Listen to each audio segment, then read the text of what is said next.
I'm Brandon Isle with BYU-Idaho Radio, and joining me over Zoom is Nathaniel Gee. He is the author of Failure and Fortitude: How Faith, Politics, and Power Shape the Teton Dam Disaster. Nathaniel, thank you for joining me today. Thanks so much for having me on, Brandon. So, this book is so fascinating. Instead of just talking about the Teton Dam disaster, which was 50 years ago this June, you're giving us a ton of history that kind of went into the building of it and then the actual building, the disaster, and then the aftermath. What got you interested in this in the first place? So Teton is something that has always impacted my family. My father spent the night before the dam failed in his sister's basement, and 12 hours later, that would be full of mud and water. So had it happened 12 hours earlier in the middle of the night, who knows if I'd be here at all. And that's true for lots of people, right? 12 hours would have made such a different story. So I always heard about Teton growing up. But then I became a dam safety engineer. And as a dam safety engineer, Teton plays a very important role anywhere in the nation. If you are a dam safety engineer, you've heard of Teton because it impacted our industry so much. And particularly, I worked at the Bureau of Reclamation where Teton started their dam safety program. And it was actually as the 40th anniversary came closer, I decided I really wanted to learn more about it. And at the time, I was doing a lot of what we call consequence studying of dams, looking at if a dam were to fail, who would be impacted, who would get out, who wouldn't get out, and why. And I thought, here we have a dam that actually failed, and people did get out, and some didn't get out. And I wanted to know who did, who didn't, does it match our models? And so I got the names of those who had passed away during the Teton Dam, the 11 names, and I asked some people around reclamation. I said, well, who were these people? Where were these people? Were they all caught in the flood? Did they go back? Did they get warning? Did they not get warning? Because that's one of the things we model, right? How do people respond to these warnings? And I was surprised to find out that nobody knew. Nobody at reclamation had any idea, who exactly these people were. And so that I said, I'm going to find out who they were, where they were, how they died, and was shocked with what I found out, right? Wasn't at all what I expected. I assumed, hey, first of all, it's a miracle that it was 11 people. None of my modeling that I've done as a professional engineer would ever do a scenario that worked out that well, where you have to evacuate 25,000 people and where you get your first sign of failure is at 7 a.m. First actual warning is 11 a.m. and the dam fails at noon and communities are that close downstream and only 11 people die. I mean, that in and of itself has always seemed miraculous to those of us who study this. But then what shocked me even more is, six were from drowning, three are from heart attacks from exertion and then two were gunshot wounds. Not what I expected at all, right? Not when I went into it, the expectations I had. And that really started okay, I'm going to dig into this. And there's so many untold stories. I want to tell those stories. And that's what really got me passionate and really digging a lot into Teton. Yeah, and you say digging a lot. I mean, there is a ton of research that you had to do to get into this and finding the papers and going back to the 1800s and all of that, the politics that you jump into. Can you tell me just how you built this story before you even got to the Teton Dam? Yeah. And, what definitely wasn't chronological. It wasn't, hey, I'm going to start here and move on. My research started with, like I said, those who passed away. But then I dug into more, well, why did they build the dam in the first place? What was the politics that drove that? Found some really good research done out of BYU-Idaho, at the time was Rick's College, some great papers just about the politics of Idaho that really was written before the dam failed. So they had no idea the outcome, but they had some really interesting background about the congressman and why he was pushing so hard for the dam to save his election because his election was on the rocks because of his internal fight with Ezra Taft Benson, and so some of these internal things I had no idea. And then course, you realize what role Rick's College played, as a place for people to go, as a place for people to get food and shelter. And then I was like, well, I know a little bit about Rick's College and Thomas Ricks, but how did they even come to be, right? And that really got me going and dug into things that I, had no idea about the college. I didn't realize how much the Idaho Test Act, which was an early act passed in Idaho to try to stop, basically we can call it an anti-polygamy act, right? But it was written to show that Idaho was serious about fighting polygamy. And it said you couldn't vote, you couldn't hold office, not only if you were a polygamist, but if you even belonged to an organization that promoted celestial marriage. They didn't use polygamy, they said celestial marriage, which led to other issues. But at the time, that meant all the teachers in Rexburg were fired. They all got their marching orders because that was a government position and they all belonged to an organization, the Church of Jesus Christ of Latter-day Saints. And Thomas Ricks said, hey, you're going to fire all our teachers? We'll start our own school, and that's what started it. And, so I didn't know that background. And that was interesting as I learned about Thomas Ricks. I was the dam safety manager of Hoover Dam for quite a time. And so I knew a lot of background about Hoover. But as I dug into Ricks, it was interesting to know that he was one of the original group that was sent down to be a founder of Las Vegas, right? And I had no idea about that, his background there and that tie. So just a lot of interesting things that I dug up over the years and said, man, this all comes together and I'd really want to share it. Yeah. Well, it's so fascinating. You're publishing this with Cedar Fort Publishing, and I think it's kind of geared to a Latter-day Saint audience, but not necessarily. But there's so many Latter-day Saints that played an integral part in the history and the politics of dams. And I had no idea that dams were so political. Yeah. Yeah, I mean, engineers, we like to think that we're not, right? We like to think, hey, we do the math and the science and we stick to it, but you can't divorce yourself from the politics, right? And politics were such a huge part. Politicians really struggled with the I want it in my backyard. Certain things you don't want in the backyard, but my constituents want dams. I mean, after Hoover Dam, dams became so popular because it was the ultimate answer. It solved your water supply issues, your flood control issues. It gave you recreation. It gave you all these benefits, and people thought, and power, right? So power, recreation, flood control, irrigation, water supply. And Hoover really became this poster child of, hey, these are all the benefits. And so every politician wanted a dam in their backyard. And and Idaho was no different. And really that district, Hammer Budge tried so hard to get Burns Creek Dam passed, but he was really tough because he wanted to pass a dam, yet Eisenhower was saying, we got to stop these big dam projects. So to be honored to Eisenhower, he kept voting down everyone else's, but kept pushing his, and that's what you got. These politicians who said, no, we don't need that dam, but I sure need my dam, and so it was just this big political battle to try to get these dams built. And it definitely led to a boom, right? I mean, you look at when dams were built in the US and from 1936 when Hoover's finished, really until 1970s when Teton occurs, which was a big decelerator of how dams were built. We just have this big boom in the U.S. Dams built like crazy, essentially, Yeah. lots of Well, I mean, dams. even as the Teton Dam was failing, the Ryrie Dam was being finished, right?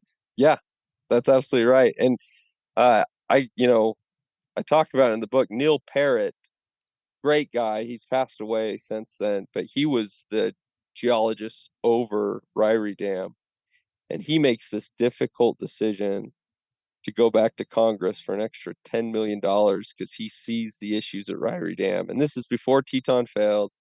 He's and he builds Ryrie Dam right, which was very expensive. But he's driving home in DC with his wife and kids from a vacation when he hears on the radio a dam in southeastern Idaho has just failed. He thought for sure it was Ryrie Dam. I mean, I can't imagine what he felt like being in that car. Here's a dam that he was over the design, that he went back for extra money to fix it right, and he believed it's just failed and killing people. Um, and of course, he eventually found out it wasn't Ryrie Dam, that it was Teton. But yeah, he played a integral role of actually helping pass the dam safety law after Ryrie Dam. Reclamation hired him and said, "Hey, come help us get our dams in line." Yeah. Well, will you talk to me a little bit about what went wrong, right? Everybody's trying to answer that question after it fails. What went wrong? Was it the design? Was it the construction? What was it? And what ultimately did they find? Yeah. So first of all, like always, there's a bit of a calamity. There's several things, right, that lead up, but the big key is the key trench. They decided in order to save money, they came up with this unique design of cutting a key trench up each side of the dam or the abutments. And what's a key It's trench? We yeah, explain that? it's a steep. Basically, they take the rock. Usually, you would want to clear the rock down to solid rock, right? That was what you ultimately want. You want your dam built on a solid foundation.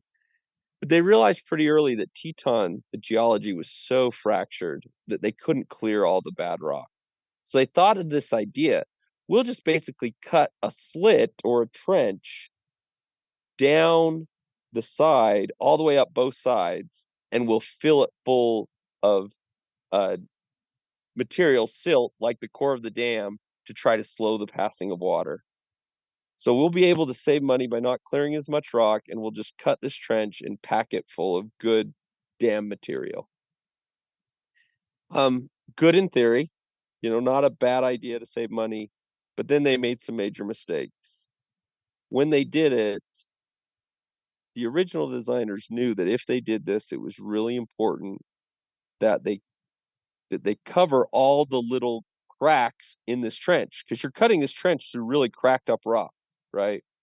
And so there's cracks on either side that are going to have water pass into the trench and then leave the trench. Cracks upstream, water will come in. Cracks downstream, water will go out. So we need to make sure that we cover these cracks with grout, essentially some kind of cement, right? They would call it surface grouting or slurry grouting. And they knew that, but it was such a unique design, they didn't know exactly how to do it or how it would work. So they didn't put it in the specification and they left it up to the contractor. And the contractor did it for a while and he kind of just stopped at halfway up the dam. He just stopped putting that concrete in those cracks. And because it wasn't in the spec, the inspectors who were checking the contractor didn't look for it. They didn't notice that he had stopped doing that. And then the other thing they did is they didn't put a filter on this key trench material. And that's one of the things that they knew before Teton, but Teton really solidified in the dam world is that you need good filters. And if I wanted to say an easy way to think about that is when you go to filter, if you have a spaghetti, you're draining water out of your spaghetti, you put it over a colander or a filter that allows water to go through, but not your spaghetti. Well, that's what you want. You want to put the right size rock or gravel on the other side of your um, core material that will allow the water to go through, but not your core material, so that your dam won't actually go downstream with the water. And they didn't have a filter on this key trench. So essentially, what happened is water entered upstream of the key trench, and then it went downstream of the key trench and took little bits of material of the dam with it. Little bit more. And they had compacted this material so it would stay together, which is good for a dam, but it's really bad once the material starts leaving because it doesn't collapse on itself until you've got a nice solid pipe. So now you got a pipe of material that's really going fast, water going fast, and it's taking more and more the edges of this pipe out until it eventually does collapse on itself. And then it takes more and collapses more and collapses. And that's what was happening, is clearly about 7 a.m. that morning when they look on site, they have really muddy discharge coming through this material. And that's just really, it's the key trench material going downstream with the water, and it starts collapsing on itself. The collapses don't make it to the surface of the dam till about 9:30, 10 o'clock. They actually start seeing holes pop in the dam. And then by, about 11, they're seeing major pieces of the dam going into it. And of course, by noon, it completely fails. Yeah. It's so fascinating thinking about how important a good design is and these safeties and inspections. And you've lived in that world now uh, as a safety inspector for dams. How integral was learning from Teton to what you do now? Oh, yeah. I mean, we learned so much from different failures, right? There's so many key aspects because certain failures just don't happen that often. And a good example is hydrologic is a major failure, right? Big storms. Well, in early dam design, a 20-year storm seemed like a really big storm. It's the biggest one you've seen in 20 years. Well, now we're looking at 10,000 years, 100,000 year storms. We needed to be able to design for ultimately what we call the PMF, probable maximum flood, meaning how much could possibly fall here. And we need dams that can pass those kind of floods. And so learning from these past failures, and that seismic is another one. Liquefaction is something that was not understood very well at all until really relatively recently in our history. We get a lot of good liquefaction studies in the 70s and 80s. And we've actually had a dam failure recently, Edenville, where they talk about static liquefaction and just this idea that liquefaction isn't always started by an earthquake. And so we've that's something really new in the industry and looking at what could cause that at your dam. And so Teton became a really big one for that importance of filters, right? So people are really checking filter compatibility, or do we need an add a filter berm downstream to ensure that we're not losing material from given dams? Lots of dams throughout our country had filter berms added after Teton, to ensure that they could be safe. So yeah, Teton is a very important lesson learned. Um, and the sad part is we as an industry haven't always been good about learning from failures, right? Fontenelle Dam didn't fail in 1965, but boy, it came awfully close. And we really should have learned. There were a lot of lessons in Fontenelle that reclamation didn't apply. And had they applied, oh, we probably would have been able to save Teton. Teton would have been designed differently. And also our capability of saving it once it started to fail would have been a lot better. So could Teton have a better design and be rebuilt today? Absolutely. Yeah, there's no doubt in my mind that you could build a safe dam at Teton. What you couldn't do is build a safe, cheap dam at Teton. Because of the geology, it would be a very expensive dam. And there's different ways to handle it. We have a lot of good technology, but at the end of the day, a dam has to be built on a good foundation. And the geology at that location is not for a dam. Can you overcome that? Absolutely. But it either means clearing a lot of fractured rock, which is very expensive, or it means doing a lot of grouting, which is very expensive. There's different ways we can do it, um, but it could be done. Yeah, absolutely. Yeah. Throw enough money at it. And that's the hard part, right? Yeah. I know there are a lot of people who say, "Yeah, let's rebuild it," because all the reasons they built it previously are even Mhm. more needed today. Yeah. And that's the thing with Teton is unfortunately part of what drove the poor design decisions was the need for them to have this dam be viable, right? You need your benefit to outweigh the cost, and the cost to do it right wasn't justifying the benefit at the time. Um, is that different today? I haven't done the analysis, right? I don't know how the costs and the actual benefits. But that's what you have to look at is, hey, is building this really expensive dam worth what we'll get out of it? And it may be. I don't know. Yeah.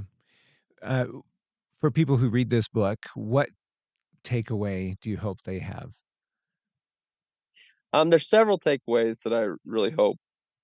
Number one, I hope they find it enjoyable, right? It's always fun to learn history, and if I've made it their ability to learn the history and they enjoy doing it, then I've done a good job as a writer. So I hope that happens. But some of the lessons that I hope they take from it um, are one, none of us are immune to the political pressures, the societal pressures of the things around us. I don't think the designers at Teton Dam were evil, bad people, right? They were good engineers trying to get a good product, but they didn't do a lot of things they should have done or check some things that they should have done because of a lot of the pressures around them. Some of it was hubris. Reclamation was they were known as the dam builders. All over the world, people came to them. And so we can all get, for lack of a better term, cocky if we're not careful and we need to be willing to open up ourselves to outside perspectives and reviews. The other big lesson was just around the community. I mean, wow, did that community show up, right? Not just Rexburg and Sugar City and Wilford, but all over Utah and Idaho and Washington, people showing up to lift up these people. But, you know, and but I think, we underestimate how important was just the immediate community in this short time frame right after the failure. I mentioned 25,000 people displaced. We often think of the college. Hey, it was so great that they had this college to go to that was dry and a place for them to be housed. College houses 2,500 people. That means 90% of the people had to find other housing. And that meant friends, family, strangers, opening up their homes and going from a house of 4 to a house of 25 overnight, and just letting people in. And but they had that sense of community. And I do wonder, are we doing enough to build that sense of community today? Because Teton is not the last disaster we're going to see, right? Whether it's, a few years ago we had Hurricane Helene, hundreds of people passed away and lots of people were left homeless. There's going to be other disasters that occur over time. And there's a time where the only people you have to turn to are going to be the people directly around you. And today, I think we just don't build that community enough. We know thousands of people online, and we don't know our neighbor.